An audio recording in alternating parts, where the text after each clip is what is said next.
and many other people are also coming in. America and Israel, any nation in the world has ever seen.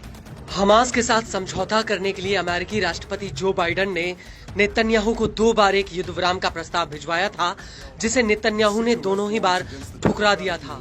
लेकिन अब Trump के white house में आने से पहले ही उन्होंने अचानक उसी प्रस्ताव को मान लिया, जिसे उन्होंने पहले खारिज कर दिया था। दरअसल ट्रंप ने राष्ट्रपति चुनाव जीतते ही इजराइल और हमास पर समझौता करने के लिए दबाव बनाना शुरू कर दिया था। लेकिन जब बाइडेन ने उन्हें यही प्रस्ताव भेजा, तब उनके सामने इजराइल के भीतर खुद की सरकार को बचाने का बहुत बड़ा संकट था। दरअसल उनकी सरकार में गठबंधन सहयोगी इजरायली नेता इतमार बेन ग्विर और बेजालेल स्मोट्रिच ने नेतन्याहू को धमकी दी थी कि अगर उन्होंने हमास के साथ इस तरह का समझौता किया तो वो उनकी सरकार को गिरा देंगे, और ऐसे हालातों में नेतन्याहू के आगे अपनी सरकार को बचाने का कोई विकल्प नहीं था। लेकिन नेतन्याहू को जिस बात का डर था, आखिरकार अब वही हुआ।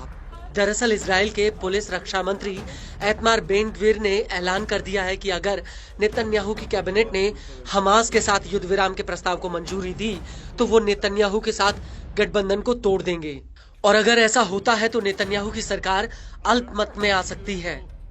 העסקה המתרקמת היא עסקת קנייה לחמאס.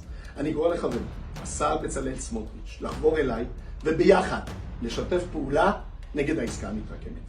לעוצמה יהודית אין את הכוח למנוע את העסקה לבד, אבל ביחד אנחנו יכולים ללכת לראש הממשלה ולהודיע לו שאם הוא מעביר את העסקה, אנחנו פורשים מהממשלה. אני מדגיש, גם אם נהיה באופוזיציה לא נפיל את נתניהו.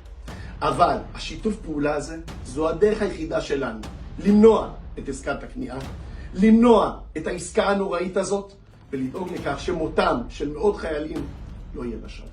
आपको बता दें कि बेन ग्विर का कहना है कि मौजूदा डील हमास की भूख और उसके इरादों को और ज्यादा बढ़ाती है। ये डील उन्हें इजराइल पर हमला करने की अनुमति देती है।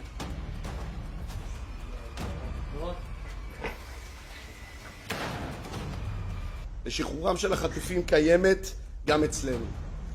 אנו מוכנים לעשות כל דבר שיביא לשחרורם, ובלבד שהמחיר איננו מחיר כבד יותר ממה שהיה בשביעי לעשיר. העסקה הקיימת הזאת מגבירה את התיאבון ואת המוטיבציה של החמאס. העסקה הזאת מלמדת אותם שאפשר לחטוף ולהתעלל ולפגוע ולקבל בסופו של דבר את מבוקשם. आपको बता दें कि बेन ग्विर से पहले इजराइल के वित्त मंत्री बेजालेल स्मोट्रिच ने इस डील पर आपत्ति जताई थी और कहा था कि जब तक गाजा से हमास का पूरी तरह से सफाया नहीं हो जाता, तब तक इजराइल को गाजा में युद्ध नहीं रोकना चाहिए।